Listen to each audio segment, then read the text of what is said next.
all produce high free cash flow. High free cash flow. That's why I'm looking for high free cash flow. All the best investors depended on free cash flow and evaluating a company's ability to generate free cash flow.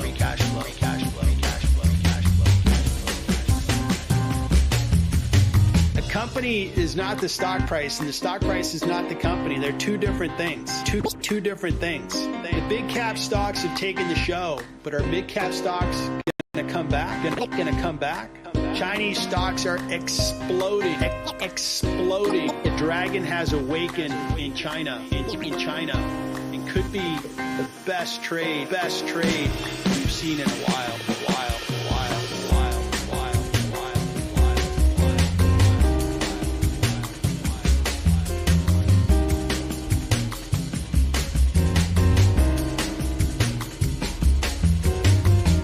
AI hype is really interesting. AI is going to be interesting in the future, but is it really a business today? I'm going to pass on this stock. Just not enough discount, and I'm not really believing that they're going to grow as well as they should. Options can make your performance go a little higher every month and generate nice income. Listen to the great super investors. They are pretty generous with their knowledge and their wisdom. You just got to read their books and listen to their videos. Learn something new every month.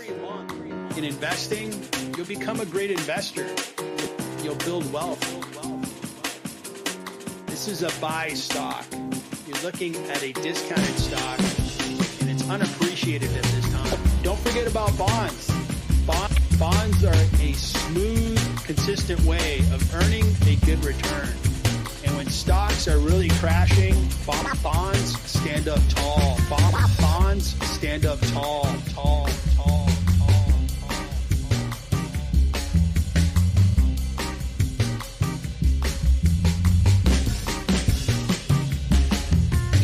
You got to ring the cash register and take a gain. Defining when to sell a stock is a lot harder than determining when to buy a stock. And over time, you'll become a great investor and you will build great wealth.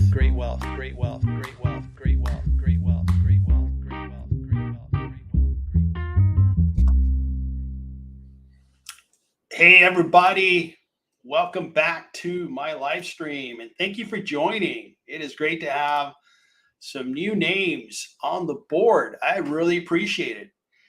Nichix, you're back. And again, thank you for adding value to a stock that I reviewed. You had a very valuable comment that I think was worth taking a look at. So I appreciate that. XDiv, how are you? It's been a little while. Nice to see you. Mr. Dieter, what's up, man? Thanks for joining. It is good to have you. You're thinking a little Microsoft. So that might be worth taking a look at. Microsoft is high quality. That's the top shelf stock right there. That's the stuff that is a premium price, but I think the contents are very good. XDiv, you want to look at a little SoFi. You're looking at SoFi and Deo. Never heard of Deo? D-E-O? D-E-O, okay. Anheuser-Busch, huh? Beverage company. We looked at was it Celsius? Celsius comes around. It's interesting that people like Celsius, but it was a growth stock that stopped growing as fast, and its competitor decided to cut it off. It took one of its key partnerships away. So we'll take a look at that one. Toronto Arts. And you put in man. Is that a symbol? Is that a stock symbol? Well, I will soon find out. See if we have time. The board is blowing up. I asked and you delivered. You got a lot of good stuff here. So, all right. So you got Dio Whiskey. They do whiskey, huh? Okay, cool. Take a look. Crocs. Man, Crocs is a little bit like a sugar high, man. And I'll tell you when we get there. I'll tell you when we get there. Save that thought. Man is not the symbol.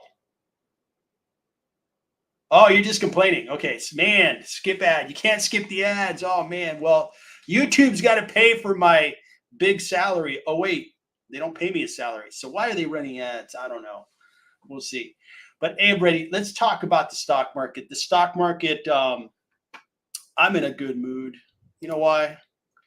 Because the stock market delivered a really nice up day following a tremendous day. So 2 good days. Yesterday was tremendous.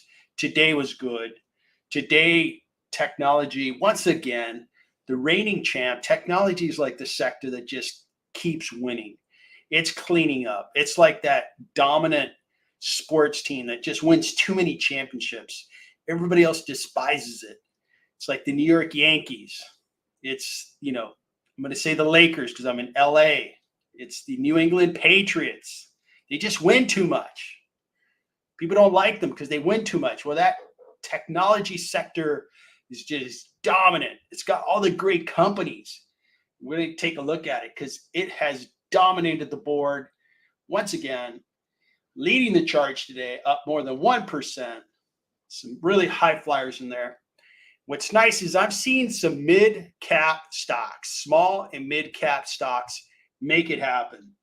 And I'm going to bring up a stock that a viewer brought up, a month ago. Symbol YOU. We're going to take a look at that. It did really well today. It's a tiny company. It's got a great offering. I think it's very relevant. And I wanted to take a look at that stock. Because, of course, we're going to talk about Microsoft. Big, massive software company worth $3 trillion. Of course, we're going to talk about Microsoft. But I wanted to talk about some small stocks as well because I think there's a lot of opportunity there. Healthcare was there, a very respectable second. And the stock that I wanted to talk about there is Pfizer. 2 days in a row, I'm okay with it going up more than 3% a day for, I don't know, a year. That'd be nice. I'd be dreaming. It'd be a nice dream. But 2 days in a row, it's up more than 3%. Let's take a look at it, see what's going on.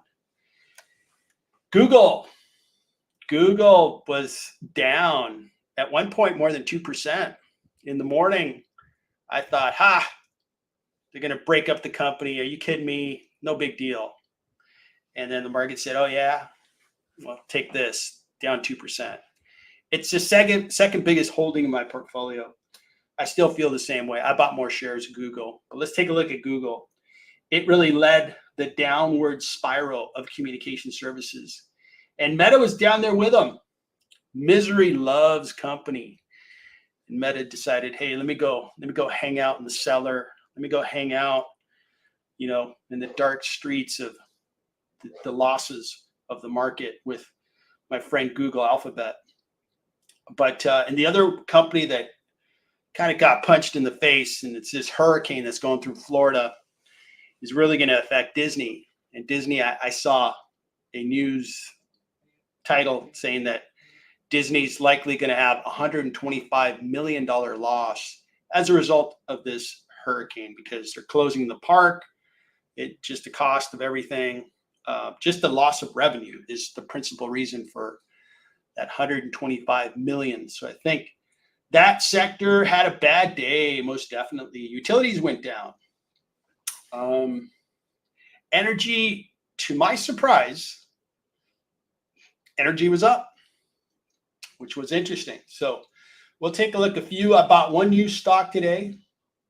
It just pulled it out of the package.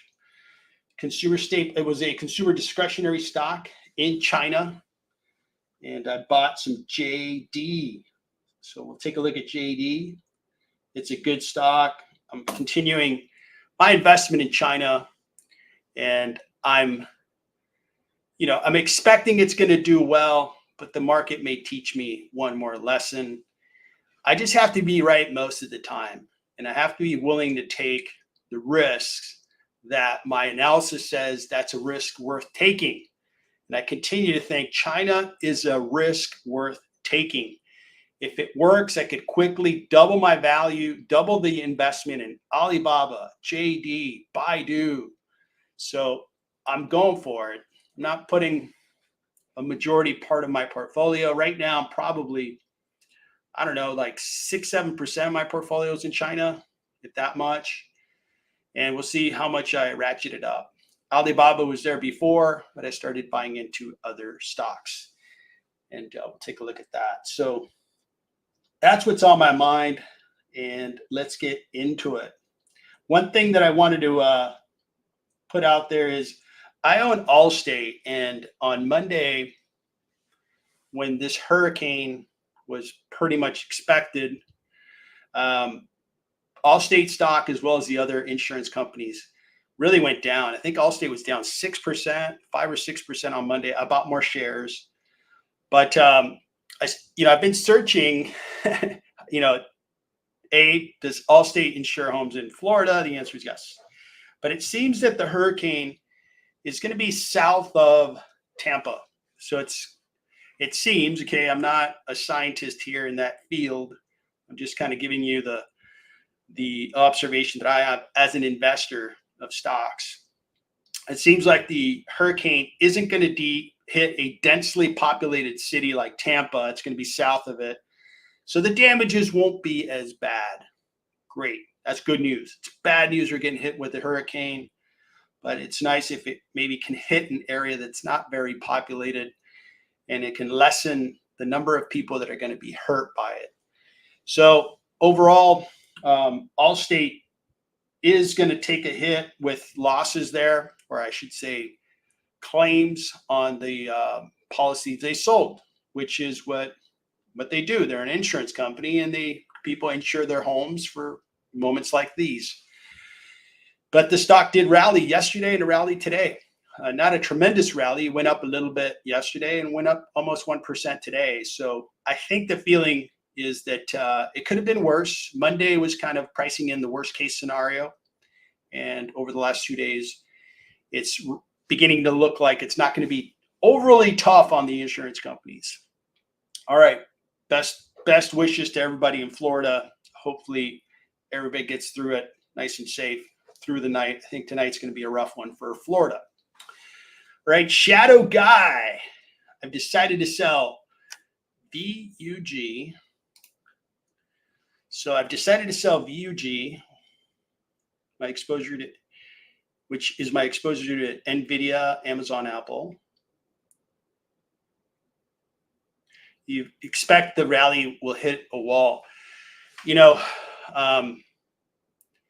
Maybe, yeah.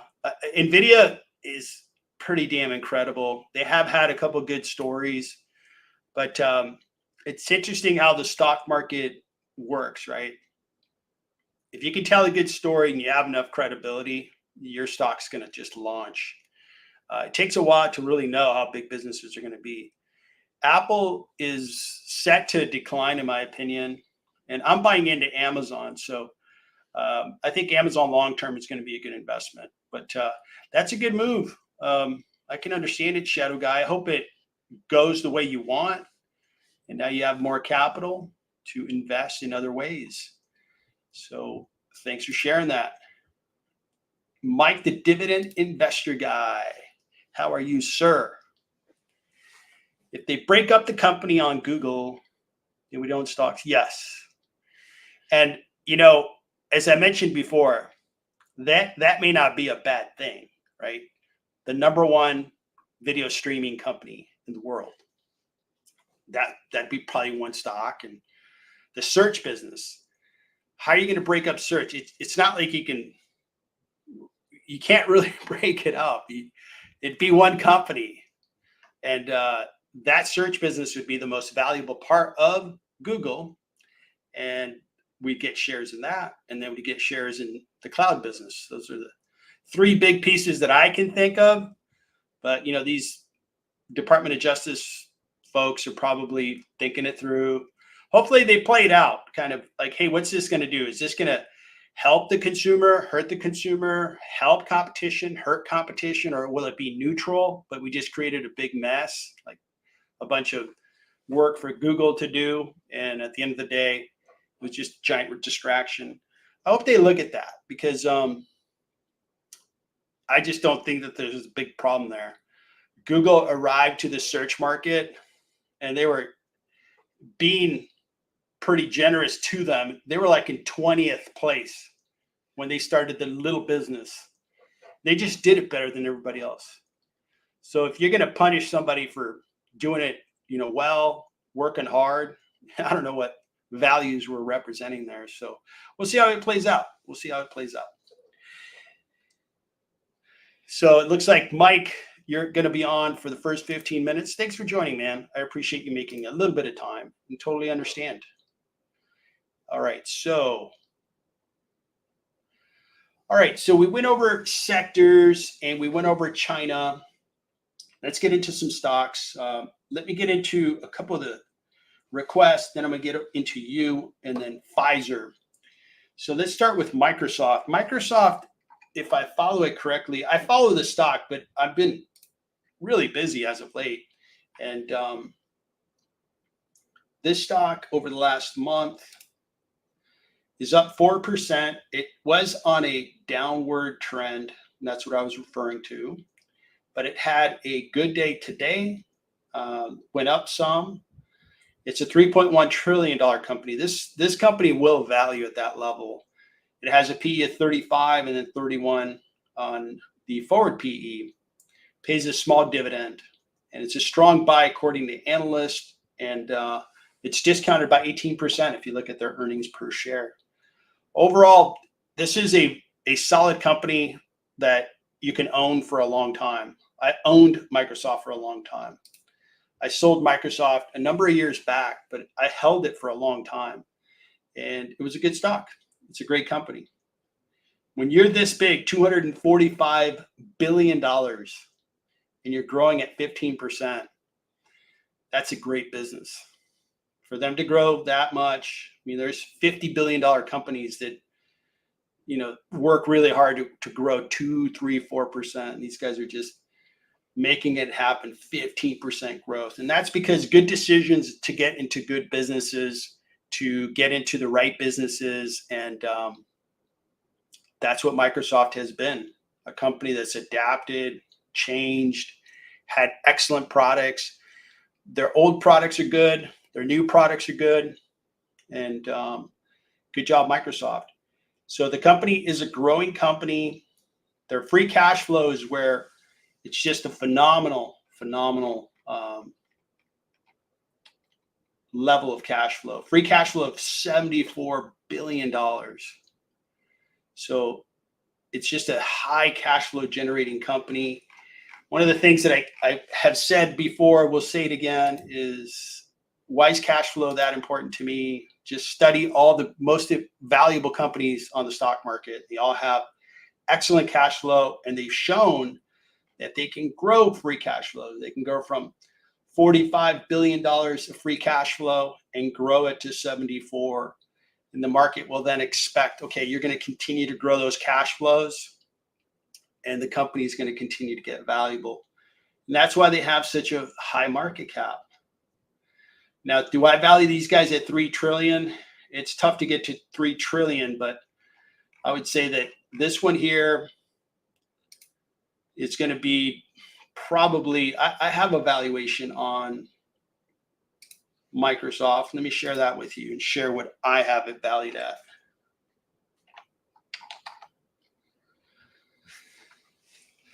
So Microsoft, and what's going on? What is it having?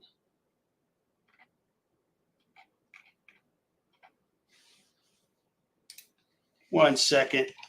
Technical difficulties. Looks like I wiped out a little bit of data, so I just need to put one number into this field, and then I think we'll be off to the races. So the earnings per share, I'm going to use 2025 figures because we're close to 2025. We will soon hear the Q3 financials for Microsoft. So I'm going to go with the 2025 figure, which is $13.34. So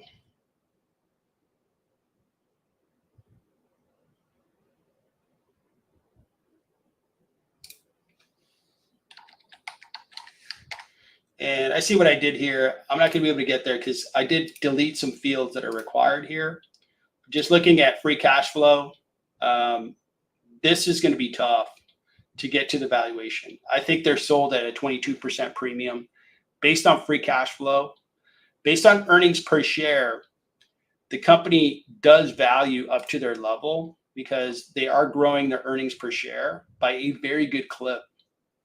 And most of the market looks at earnings per share. I look at free cash flow, and I've read enough books to know that the super investors, they all depend on free cash flow. They also, some of them look at earnings per share, some of them don't. But you look at free cash flow. So the company will value. It's incredible that Microsoft, Apple, and NVIDIA have gotten to $3 trillion valuation. It's incredible that one company got to $1 trillion. But that's just reality. We're in a world where the Federal Reserve here in the United States added trillions of dollars of liquidity into our economy. And those dollars get into hands, and those hands invest. And a lot of investors went into stocks like Microsoft, and that's really created these high valuations. So I think Microsoft's an excellent company. If it fits what you're looking for, in a balanced portfolio, you may have a desire to have, certain, like for me, I like communication services a lot. I've got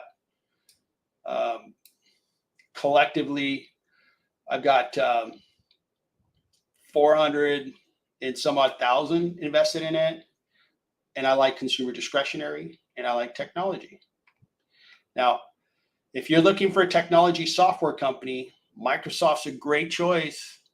I have Adobe. I have a couple of others. But I had Microsoft for a long time. It really had a very valuable existence in my portfolio. It has really screamed up to $3 trillion. And man, investors in Microsoft have been very, very happy over the last 5 years. So that's the decision. Who asked about Microsoft? Let's take a peek. Let's rewind the tape. I think was it Dieter? And you were thinking doing a swing trade?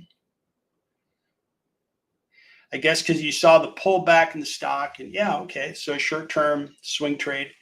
Very possible, man. I got to kind of pinch myself because we are in a time when October typically is stock sell-off.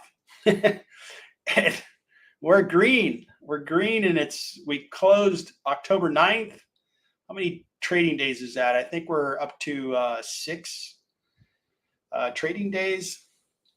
So, man, it's pretty neat. And then we had September, which is also historically a bad trading month, was a really good month.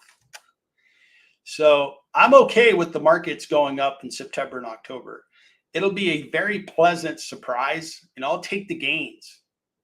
But, back to Dieter's point, if you're looking at, Microsoft going up in value, I could see it.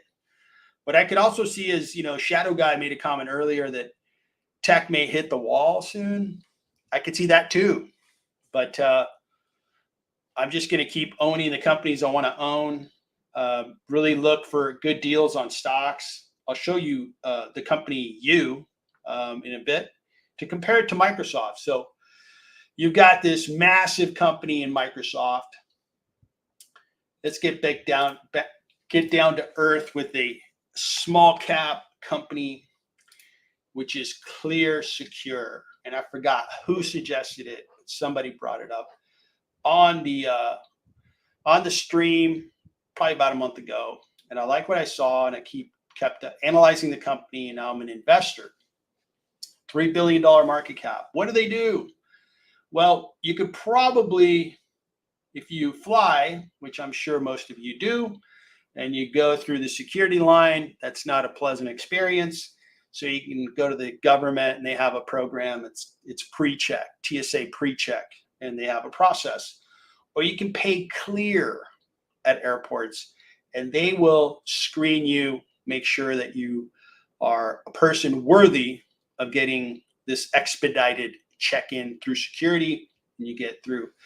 But in addition to that, they do software for security.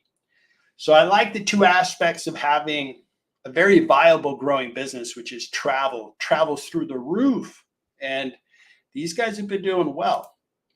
The hardest thing is, how do you grab a stock that's just flying, just taking off like a rocket ship, right? So I bit the bullet, just bought a few shares, but it's been good so far. It's kind of pulled back, so it allowed for me to buy more shares. Probably bought here and I bought here. And this is a neat little company. Growth, it's growing. It's growing nicely. It's not a big company, 700 million. It's consistent in its growth. And let's take a look at cash flow. I believe it cash flows well. And you see this growth in cash flow. This is what I want to see. I want to see that the company is getting better at generating free cash flow. I like seeing that. Very good job. Balance sheet's good. We'll take a look at the balance sheet, and then I'll show you my valuation. So they have more cash than debt. So they have a net cash position of 545 million. Solid balance sheet. They have good cash. And now let me show you where I value the company.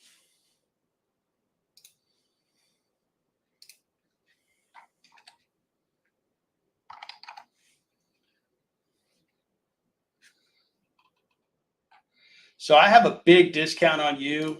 Their growth rate and how that cash has been growing just leads me to give a good forecast. I think they're going to do this forecast in cash. It's going to grow by 10%. They could exceed that. I'll be conservative. And I discount all those cash flows by 10%, which is a high discount rate because they're a small company, smaller than Microsoft. Microsoft would get a 7.5 in my valuation of Microsoft. But overall, those cash flows, cash is king, 99% discount. If you look at the net present value of their cash flows that I expect, the earnings per share show that it's a fairly priced company, but in combination, it just provides a nice discount. And it is a part of our economy that's really needed, right? Airport security, a must. It's a service. I like that. Reoccurring revenues are really, really valuable because people will subscribe to them and just stay a subscriber. Netflix being the example, and other subscription services. And that's what they run.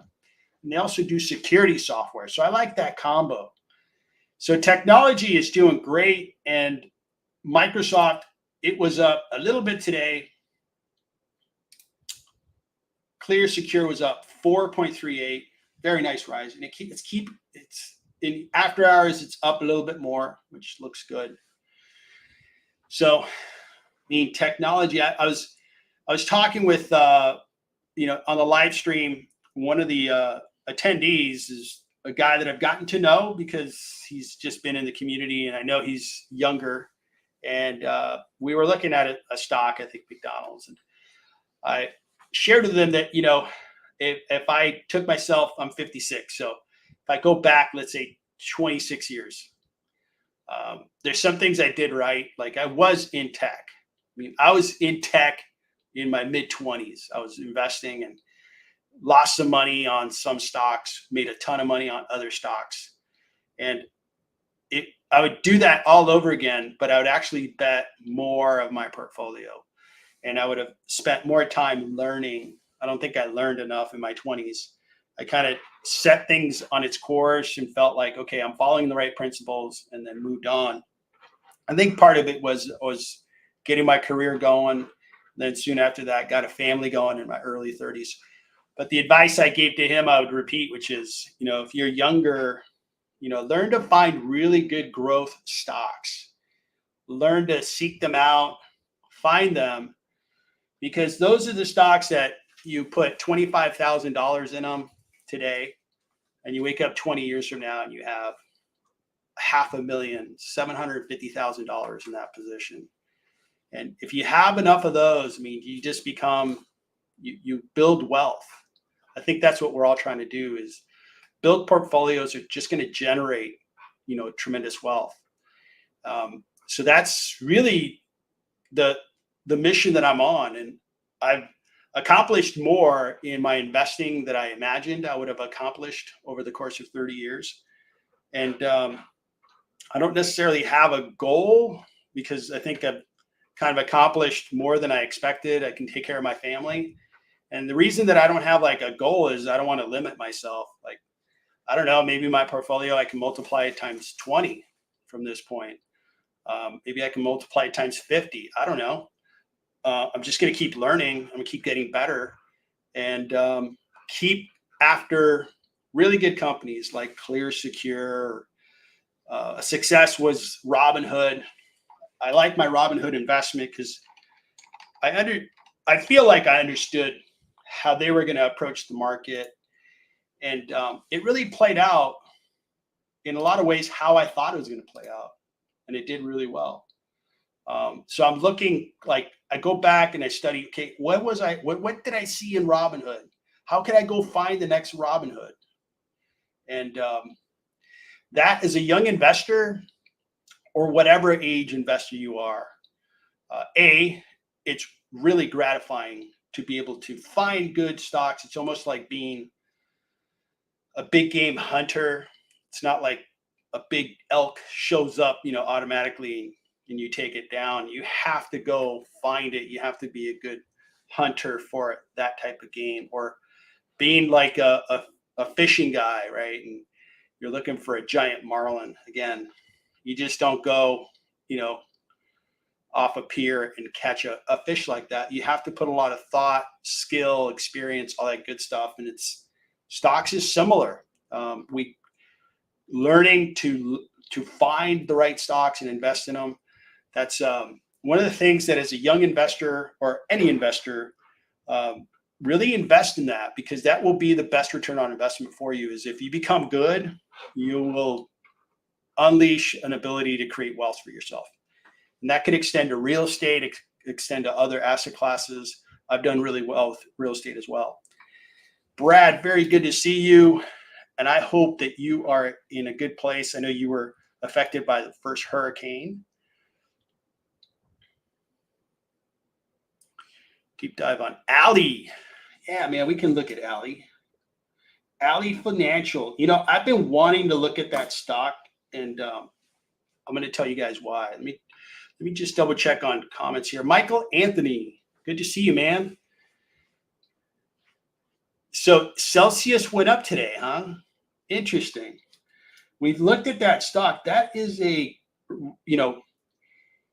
it's a popular stock. And I would tell you that if they keep growing, that stock is worth its stock price. It looks good. It just has that threat of Monster trying to muscle it out of its space. And I think investors are a little scared of that, but we'll see. So Shadow Guy, have you ever bought on margin? I think about doing it for CHE stocks, because the interest rate would be 1/3 the cost for USD for me. Yeah, I don't buy stocks on margin, principally because I just don't want to pay interest rates. And it depends. I think the margin that I would pay depends on the risk level of that investment. I just have never done that. So let me know what you do there. That sounds interesting. All right, so let's take a peek at Ali. So it looks like things are getting better in Georgia. 2 weeks, no power. Holy smokes. Yeah, right. Cool. You got a good generator. Good stuff. So I'm in California. You had power outages, and I got to get a generator. I had one at one time, because we love the outdoors, and we were avid like outdoors folks, and I had a nice generator, and I had it for, I'm going to say, like 15 years, and then it quit on me, and I didn't replace it, but I got to replace it because for exactly the reason that you have your generator. All right, so Ali is a consumer finance company. I did well with Ali. I owned it, and it came out of COVID, did really well. Now, I owned it up until recently here, and then I got out, and then it crashed more recently, like what's the date here? August 30th. And the reason why it crashed was there was some economic reports that were showing that the consumer, especially around auto loans, since autos have gotten more expensive, they were beginning to default on auto loans. And that story caused a big drop in Ali stock price because a big part of their business is that type of business. They are diversified across other things, but that's their primary business. So the stock really sold off. Now, since August 30th, we've had some positive news, right? People are employed. The economy is doing well. It's going to grow. We have China that's going to start growing fast. So I kind of pair that and say, okay, the consumer is struggling with car loans. Okay, that's a concern. But the rest of the economy is good. So I'm like, maybe Ali's a pretty good company to take a look at. They're a $10.76 billion company. And if we look at the last month, it's down 10% because of that big drop, but that's interesting. I like Google for my graphs. Let me take a look at Google here.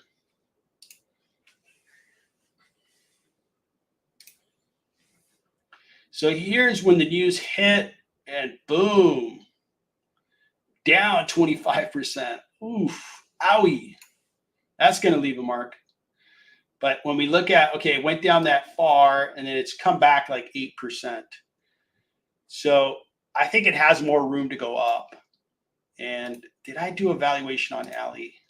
I told myself to look at it because, some stocks, as you own them over time, you kind of know. It's kind of like the swing trade idea that Dieter had earlier. I'm like, okay, I can probably make money on Ali. If you buy it, own it for a year, it may come back and pay me some good money. I think it's discounted by like 67% based on its current stock price. So you got it. So Ali, I prefer to evaluate like a bank because they do have a bank. Ali Online, it's an online bank. And that's why I think you and I, Brad, have gone over valuations. This is a banking valuation, and you see that it's extensive.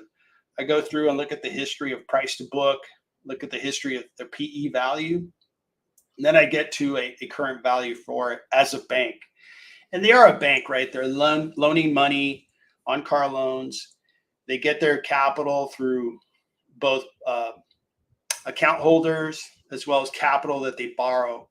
So it's not a bad idea. It's not a bad idea. If the economy is going to do well, I might drop a few bucks into Ali because I think the sell-off was, if the news was correct, which is a lot of defaults on auto loans, the economy's bad, people are losing jobs, and the whole environment was negative. Yeah, hey, get out of Ali. It's gonna get crushed.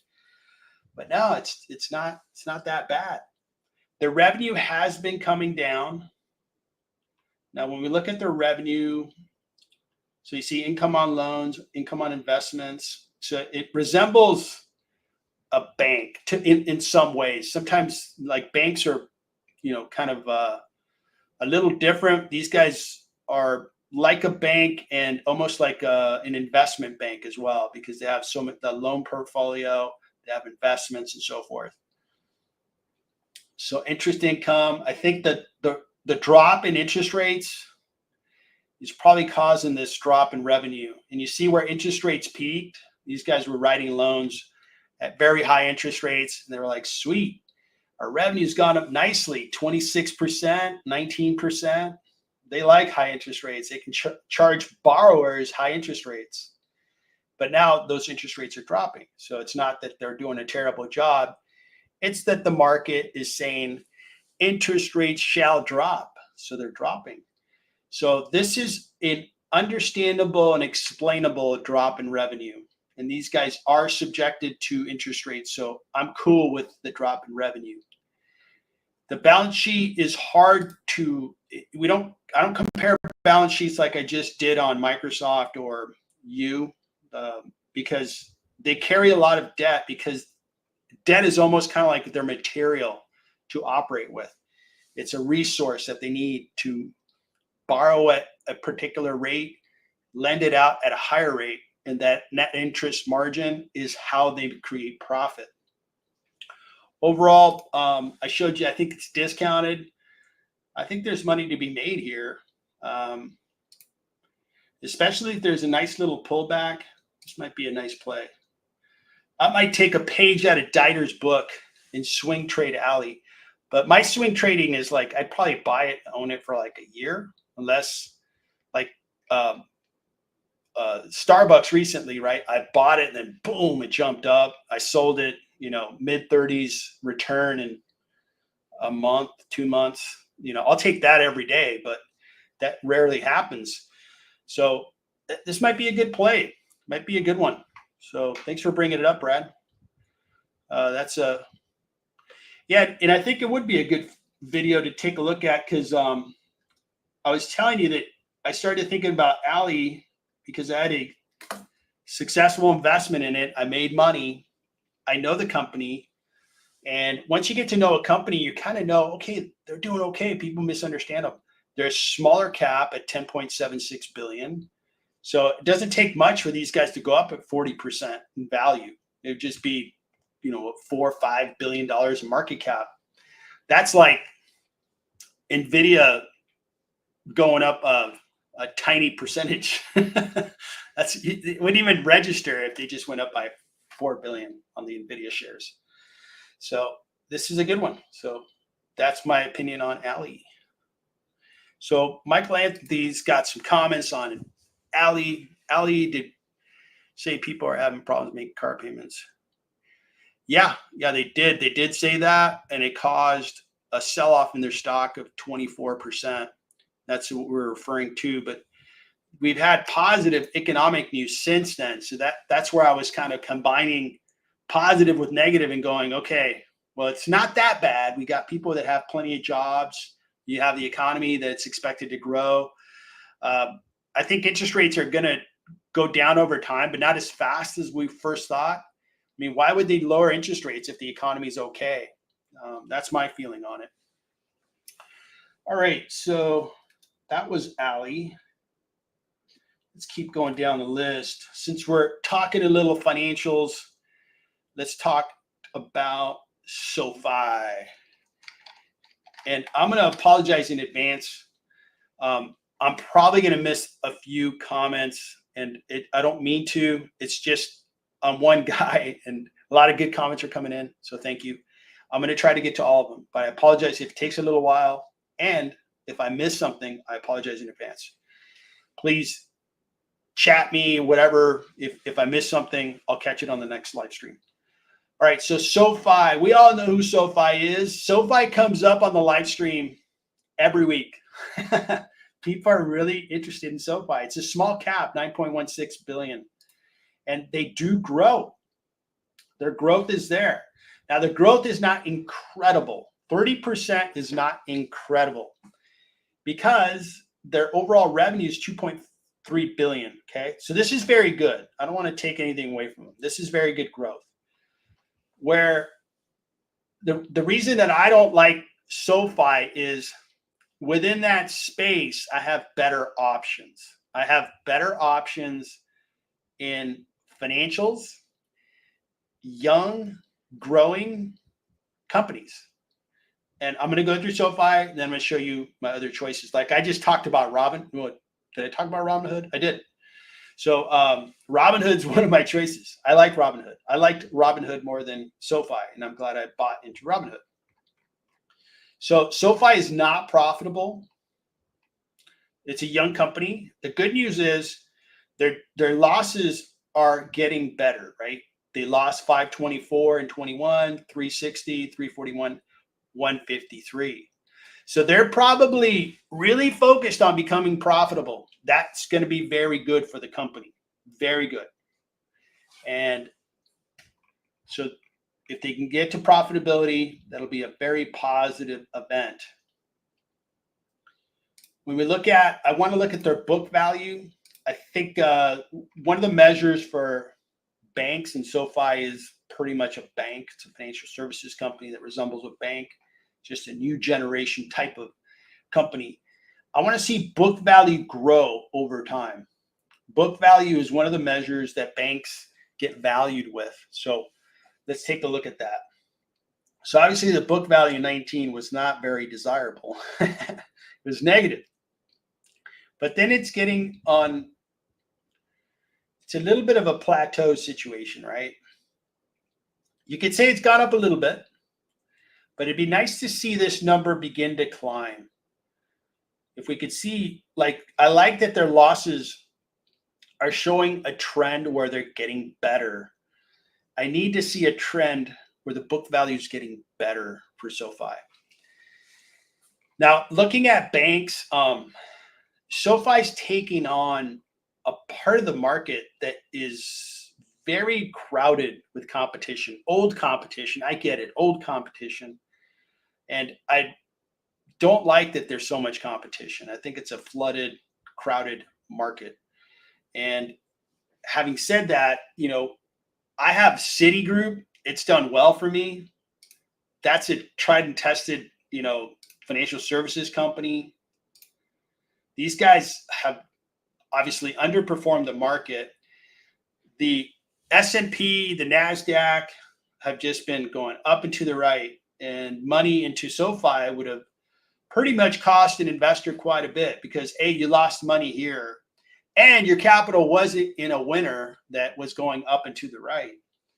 So as I look at SoFi, if it was the only company in its segment, maybe it might be worth taking a look at.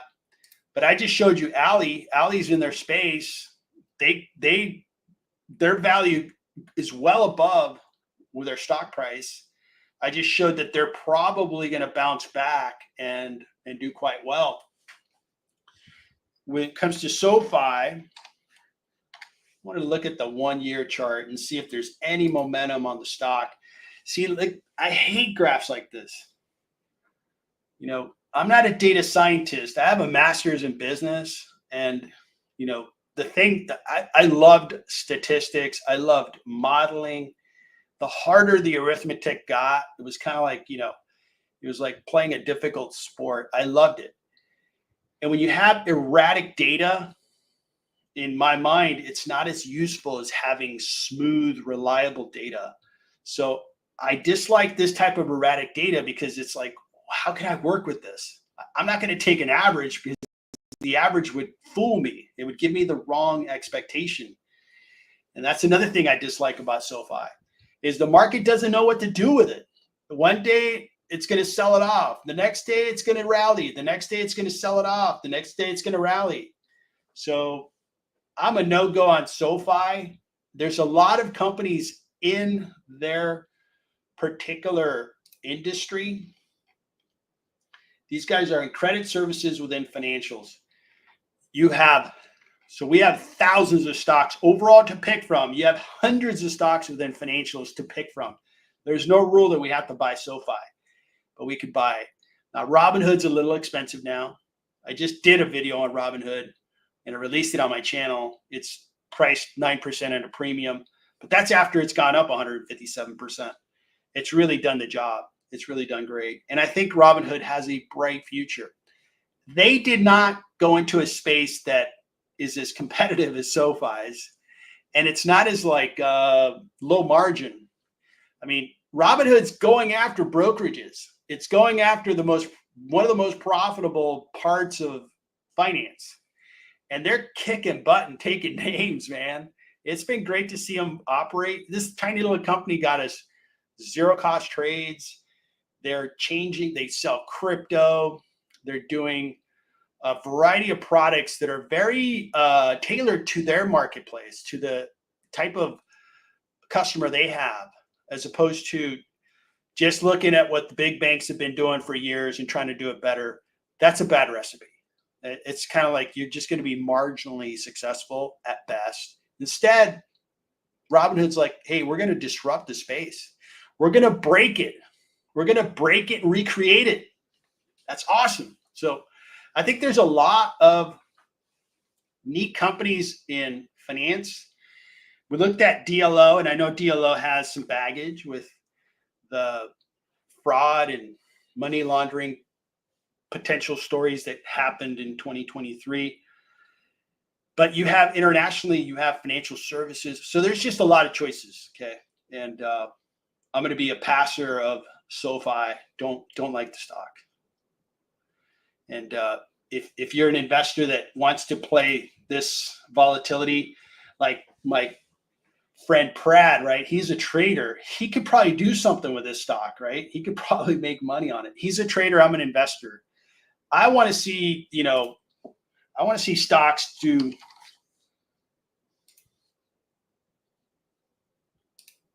this. Make 85% for me in 1 year so I can sleep at night. And when I'm sleeping in the middle of the night, Meta is working, trying to create me money, trying to create value, trying to get more valuable, starting an AI business. It's going to be awesome. It already is great. It's going to be awesome. Just be dominant in their space. I'd rather be in stocks like these. I'd rather find the next Meta. I know it's really, really hard, but if you do find the next one, you're going to be rewarded big time. Okay, so, all right, so we covered SoFi, covered Microsoft. I'm going to cover one that I wanted to cover, Pfizer. What's going on with Pfizer? It's too bad that Mike, the dividend investor guy, isn't on, because I think he's in Pfizer. So these guys have had a rough year, but they've had a decent month. And more recently, once an activist investor got involved, they're up 6.5%. This is one of the stocks that I think is going to go up in value quite quickly. I just need them to get back to $40 a share, and I'll be super happy. Once they get to $40 a share, the market's going to be like, oh, yeah, Pfizer, this is a really valuable pharmaceutical company. So I think the activist investor is going to be a really good influence on these guys. It's going to be like, hey, guys, let's stick to the fundamentals of how to create value for your stock. And that's going to be a positive. When I look at the value of the company based on the assets they own, the cash flows and so forth, I have Pfizer at a discount.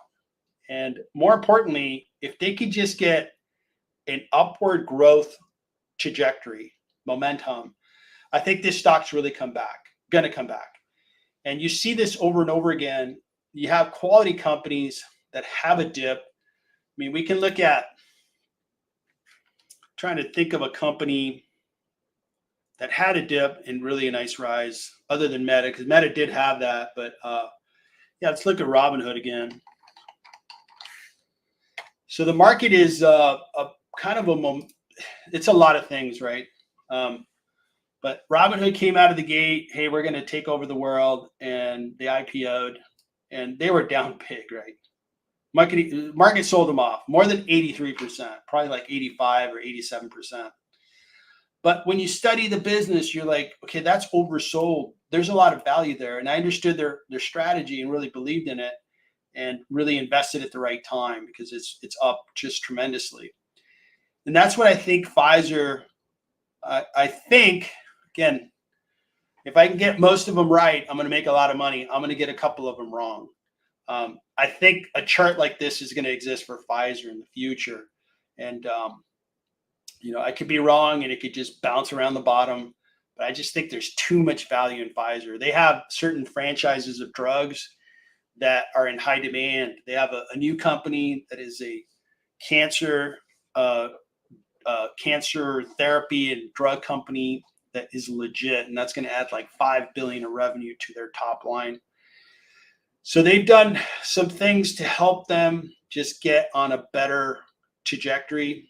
Having this activist investor, maybe that activist investor also believes what I'm believing, which is that there's a lot of value in Pfizer. It's just, and part of it is they were caught. Pfizer was caught in kind of a weird scenario, right? COVID hit, and before COVID, these guys were a $36 stock, right? COVID hit, everybody got hit, and then it came back, and then they started to say, "Hey, we may have a vaccine for COVID." Oh man, well, if you have a COVID vaccine, we're going to rock and roll, and the stock really did well. Well, the revenues doubled, more than doubled, and they made a lot of cash, and they loaded up their balance sheet with cash. And when the market was like, "Oh, you don't have revenues to replace COVID immediately," well, we're going to sell you off by 57%. And really, that's where the opportunity begins. It's like, that's kind of nuts. The stock has sold off below their pre-COVID price, yet they're bigger, much larger than they were in 2019. They have more cash. They're a bigger business. They acquired that new business that has a really good portfolio of drugs. So that's my story on Pfizer. We'll see where it goes. And it's good to see a couple good days. We'll see if it's going to last or if it's just going to be a couple good days and then go away. All right, so I'm going to keep going. Let's hit. I think somebody wanted to look at, is it DEO? D-E-O? D-E-O? Is it Giago? Is this the travel? So tell me if I'm looking at the right one. I don't know who requested DEO. Diego and his subsidiaries engages in production, marketing, and sale of alcoholic beverages. The company offers scotch, gin, vodka, rum, liqueur, wine, tequila, Chinese white spirits. Man, these guys are circling the globe with spirits. They cover China, Canada, Ireland. Okay, so that's what they do. Been around for a while. 1886. Okay, so $75 billion company, $20 billion in revenue. Nice PE, looks good as a PE. Nice dividend. Analysts, there's no analyst covering the stock, I guess. There's a buy, but no price target. That's weird. All right, so revenue-wise, they had a big 2022. Was that an acquisition? It seems like an acquisition. They probably acquired another business at that time. And since then, they haven't really been growing. They've been stable. Have they been growing their profits? No, their profits have been coming down. So they had a really good year here. And okay, so they're not growing. Their profits are coming down a bit. Okay. Free cash flow was a little higher before, and it's come down to $2.6 billion. Okay. So they're not growing. $2.6 billion.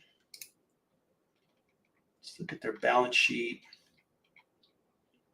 So they have net debt of $21 billion. And EBITDA of 6.5. So they're right there at 3, right? Yeah, they're just slightly above 3 years. So it take them a little more than 3 years to pay off all debt. They focused their EBITDA on paying off debt. So that's kind of a C passing grade, maybe a C minus, because they're a little above 3. I don't like the revenue growth. It's not showing that, hey, they have a product that is selling in higher quantities. It's so good, we're able to raise the price. it's so good we have more customers. The revenue is not telling me that. The revenue is telling me that, okay, this is an established business, a lot of competition. The consumer is buying it, but the same consumers are buying it. It's being consumed at the same rates. And that's not overly exciting for me. When I look at their free cash flow was 2.6 billion. I mean, at best, I would say this is a $30 billion market cap based on free cash flows, which doesn't even come close to their current market cap. When we look at, there is no analysts cover the stock.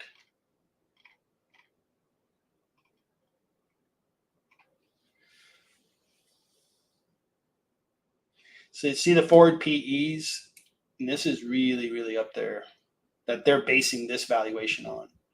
So yeah, this one for me is a pass. I see red flags. I see revenue, red flag. Okay, why aren't you growing and why is your profitability going down? You're not generating a lot of free cash. So you're not going to cash flow your way to a really high valuation. What has the stock price been doing? It's been going down 11% over the last 5 years. Up, and then it came back down. So it was 220. Oof. That's a rough ride all the way down. So it's been going down for 2+ years. Not good. Not good. So they were a market cap of like 140 billion or so, and now they're down to 74. I don't know that the story is going to change. I'm seeing red flags, and so are other investors. I think that's why they're out of the stock. I don't imagine that I'm going to wake up 5 years later and this stock's going to be anywhere doubling. It's not likely, and not a stock that I would really like. They are going to be, I think they might even be a consumer staple, right? Consumer staple, yeah, beverages. One thing that I spoke with some folks that consulted a winery, and they came out of meetings with them that were really interesting and kind of made sense. And the meetings were basically, these wineries are having a tough time. Ever since cannabis became legal, the consumer has decided, rather than drinking wine, I'm going to consume some cannabis and have a different way of enjoying the evening or whatever they do during that time. And it's really cut into wine and distillery sales. And I don't know if that's going on here, but I could tell you that was a very legitimate source of data that made total sense to me, which is, yeah, I can see that. If a consumer's like, hey, rather than, I used to buy a $50 bottle of wine and maybe have it, enjoy the evening, I'm going to do cannabis because it's legal and no big deal. So that's a new competitive threat to our friends in the beverages, wineries, and distilleries that they have to contend with. All right, so that was DEO. RBGLY, and I think that was another.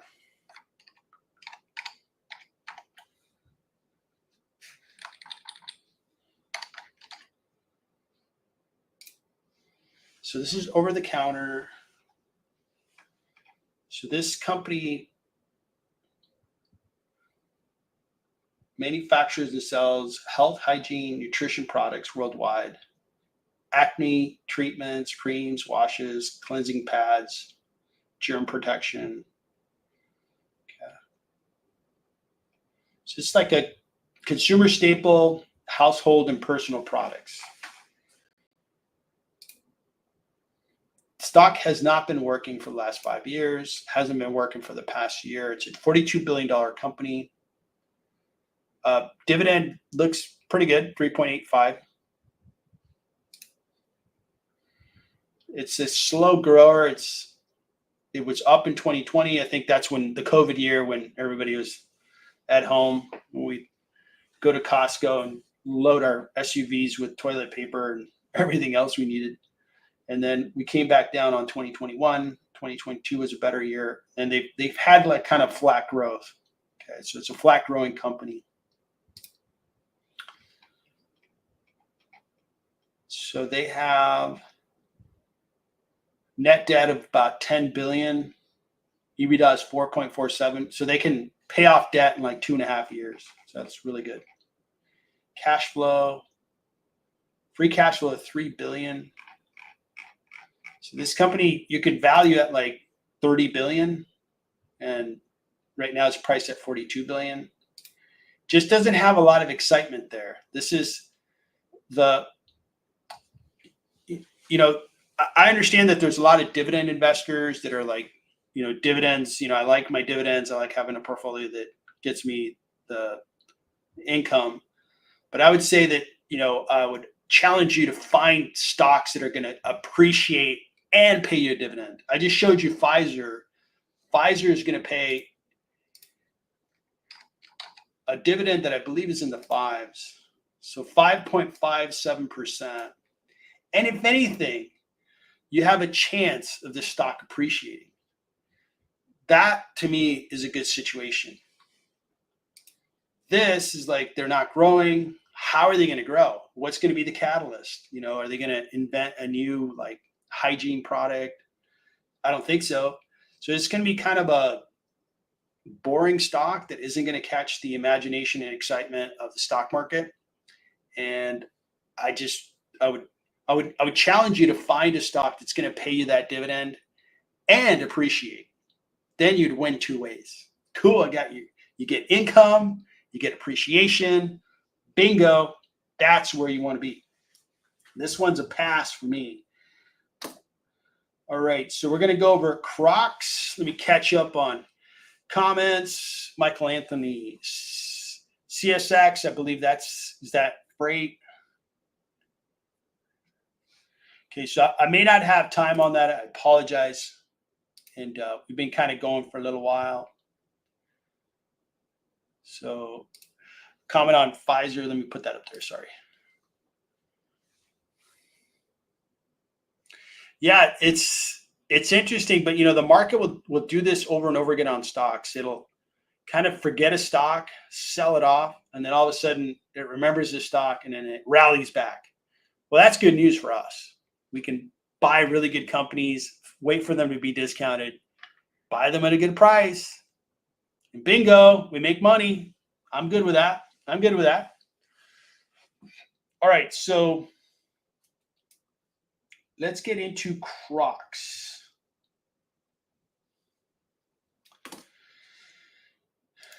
And Crocs is it's been doing okay. I think it's a footwear company predominantly, just consumer discretionary footwear. Over the last 5 years, up 345%. That is incredible. I think everybody during COVID was like, oh, I need a pair of Crocs. That was a nice ride up. For the 1 year, it's up 59%.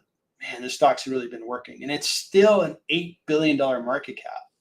And I think because way back when, the stock was pretty much a super low cap. It was a small cap stock, and it just really caught fire. It was $33 stock. Now it's a $135 stock. Awesome. But you see these moments where the stock sold off, and then it rallied back. It sold off. That's what I mean, is the market will forget a stock and let it settle down. That's an opportunity for us. I don't know that I'd be a Crocs investor, but let's take a look. So the growth was phenomenal in 21 and 22, but it was good for 2 years, and then it's really settled down. But what's impressive is it continued to grow. Very good job. I mean, Nike is not growing. These guys are growing. They're smaller than Nike, but nonetheless, man, they're still growing. Good job. Good job, Crocs. And when we look at net income, has been growing. Very good. So that looks good. Free cash flow. So it's been kind of a up and down, right? 341, then negative 300, came down, 300, came down. Oh, no, I'm looking at the quarterly, sorry. So let me look at cash flow this way. So cash flow looks good. It's got an upward trajectory, 200, 500, 500, 800, 800, almost 900. Very good. I'm impressed. This business is worth 15 billion or so. Let's take a look at the balance sheet before I jump to conclusions. So their cash, so they have net debt of 1.7 billion, EBITDA of 1.13 billion, so they can pay off debt in less than a year and a half. That's very good. So having said that, this is a pretty good value.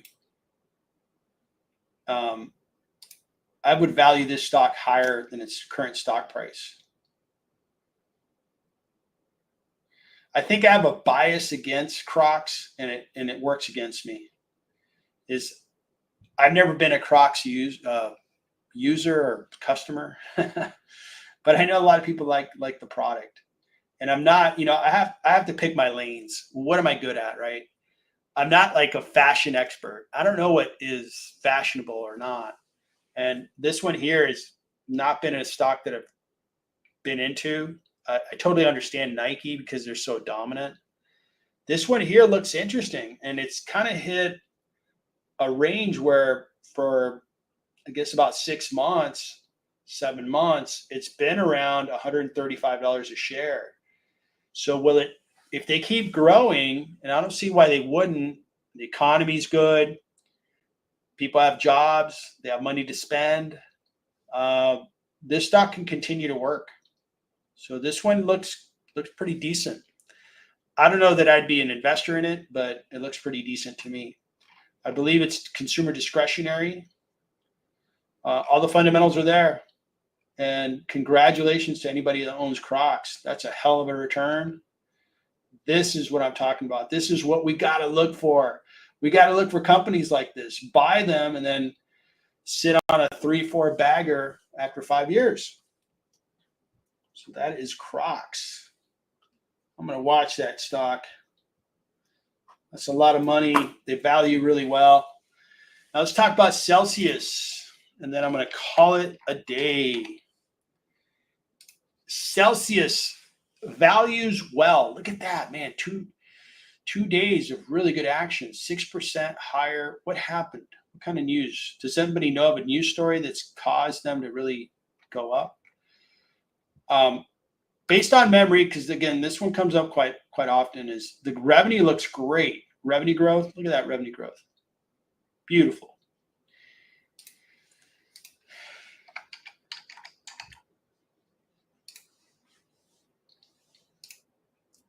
So the stock sold off 42%. Boom. Market said, you know what? We have decided that you are undesirable. So we are going to sell you off by 68%. Whew. That is pretty cruel and unusual. But that's the stock market for you. It sells it off. The company is growing its revenues. When is its next earnings call? November 5th. So we're about a little less than a month away. And quarterly, the growth is slowing down the quarter, but it's still growing. That's going to be a really important measure on the next earnings. If they come back and say we're only growing at 5%, this stock's going to crater. It's going to go down. Investors are going to be like, okay, you guys, you're not going to grow anymore. We don't like you anymore. Let me look at so they're being shorted to some extent, right? So 10% of the shares are being shorted. EBITDA, okay, so balance sheet. So they have a lot more cash than debt. Very good. So they have like $1 billion of cash ready to go. They do about $246 million in free cash flow. I'm going to multiply that times 30, and I would get to roughly 70 billion in market cap. Did I do that right? No. Give me a second. Give me a second.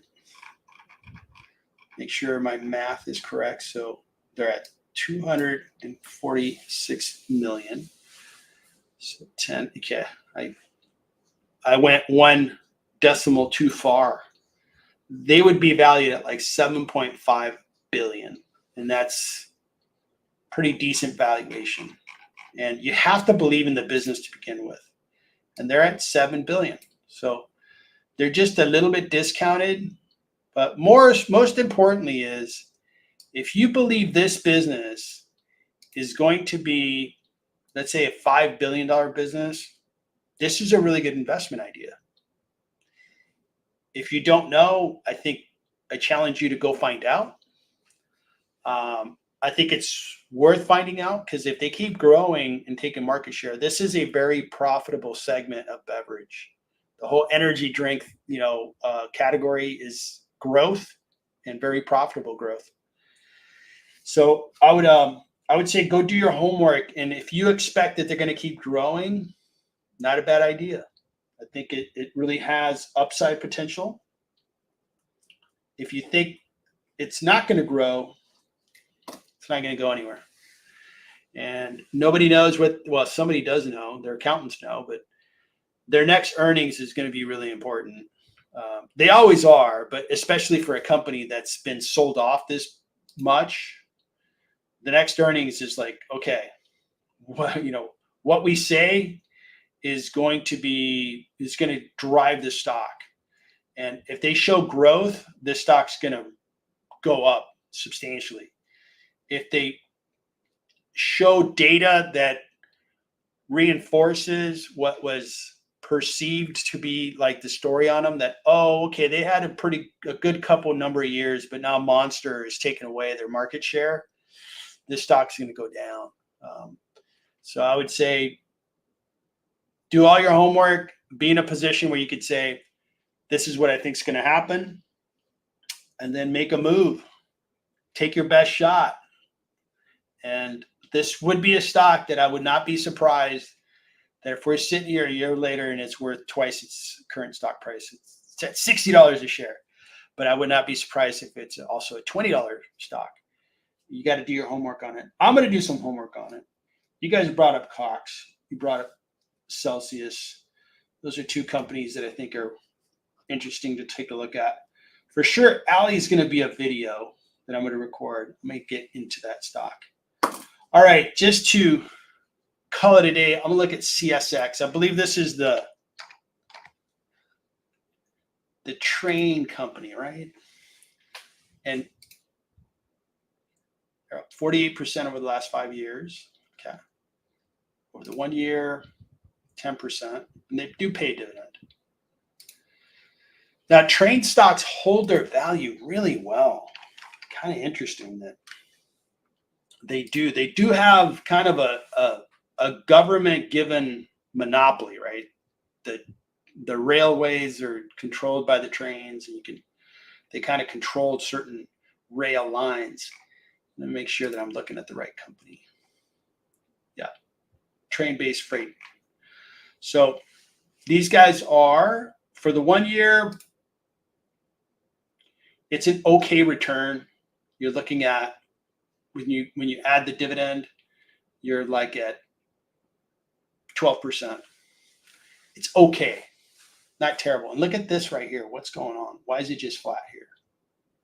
Now that we know the economy is in good shape, this would not be a bad place to put some thought into, companies in this space. I know UPS has really had some tough quarters. Their revenues are really depleted. Even FedEx, I don't think they're setting any records. Their revenues are down. The revenues were up. That's interesting. Quarterly revenues are flat. That's encouraging that they're not losing revenue. When is their earnings call? So earnings season starts really tomorrow. It's going to get really, really interesting.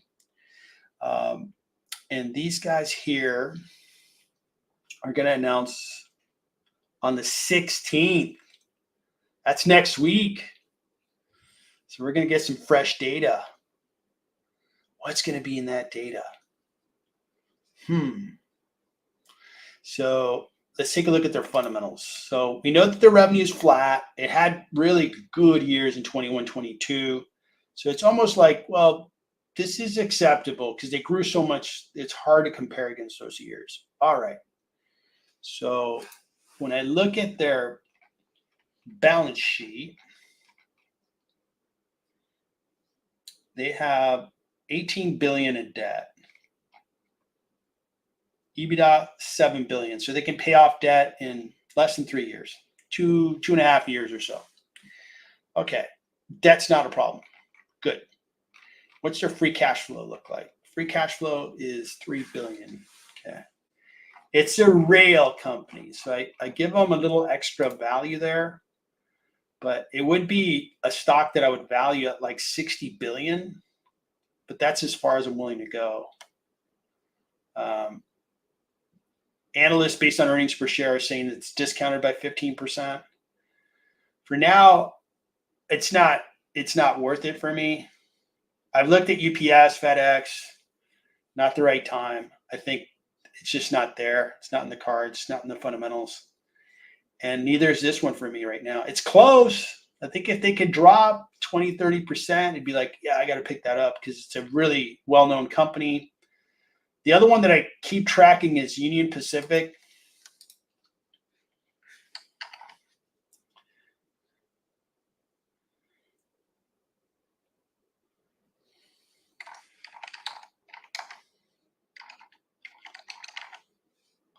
UNP.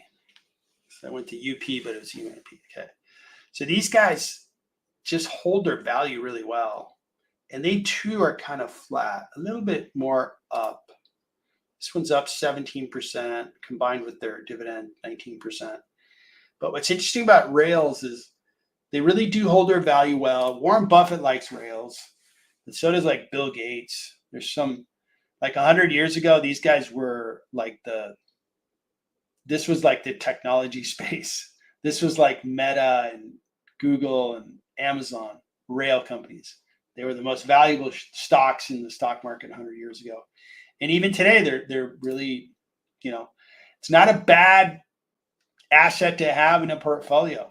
But getting into them is pretty darn tough because they don't really value all that great. I have this one because I've been watching it, waiting for it. I'm like, just waiting for it to come down to the right price. I'm not going to overpay. Not going to overpay. Keep telling myself that. So I'm going to lower the discount rate because I know that their balance sheet's good. It's a very stable business, so it's low risk. And based on their current stock price, it's discounted a little bit. So not bad.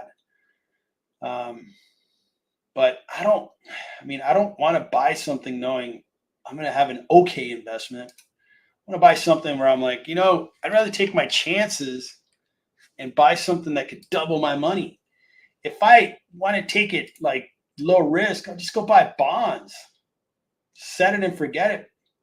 47%, okay, it's done okay. And if you add the dividend in there, you're probably adding another 10, 15%. So you're up in the 60%, return, which is good. That's good. I just don't want to overpay. I've been watching this stock for like over a year. They might think I'm a stalker. I'm a stock stalker on Union Pacific. I'm waiting for it to have a low point and then boom, come in and buy the stock at a really nice low point. Kind of like what's happened to Pfizer. It's dropped significantly. I don't know if it's going to happen, but if it doesn't, that's cool. I'll keep my capital and I'll put it to work somewhere else where I think it's really going to drive a great return. I'm not looking for okay returns when I go to stocks. I'm looking for a really special return. So this one's just not cutting it for me, and not yet. Union Pacific, not yet. CSX is probably a little too pricey. So, all right, everybody, let's wrap it up. I really appreciate everybody tuning in. It was a good live stream. We've had 2 consecutive days of green on the screen, and that's really cool. That's really darn cool. And I hope that tomorrow's the same thing. Who knows? But we will see.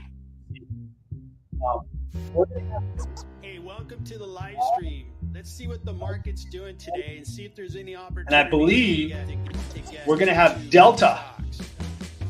To evaluate stocks and look at their fundamentals. Sometimes Delta Airlines. Woohoo! Let's talk about travel. Let's talk about Domino's Pizza. Look at the best companies on the stock. Neogen, which I have no idea what they do. Tilray brands. I think they're in fashion or apparel. High free cash flow. That's why I'm looking for high free cash. These guys, Neogen.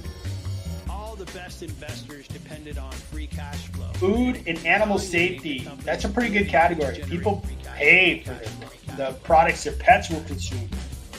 That might be interesting to look at. So for the next month, we will have a lot of interesting companies to talk about. News will be hitting the wires. That's an old term. We'll be hitting the internet. And we will be able to say, what happened at X company? What's the deal? And then from there, hold on to your seat. It just gets even more intense. JP Morgan, Wells Fargo, BlackRock, New York Mellon Bank. These are big financial institutions.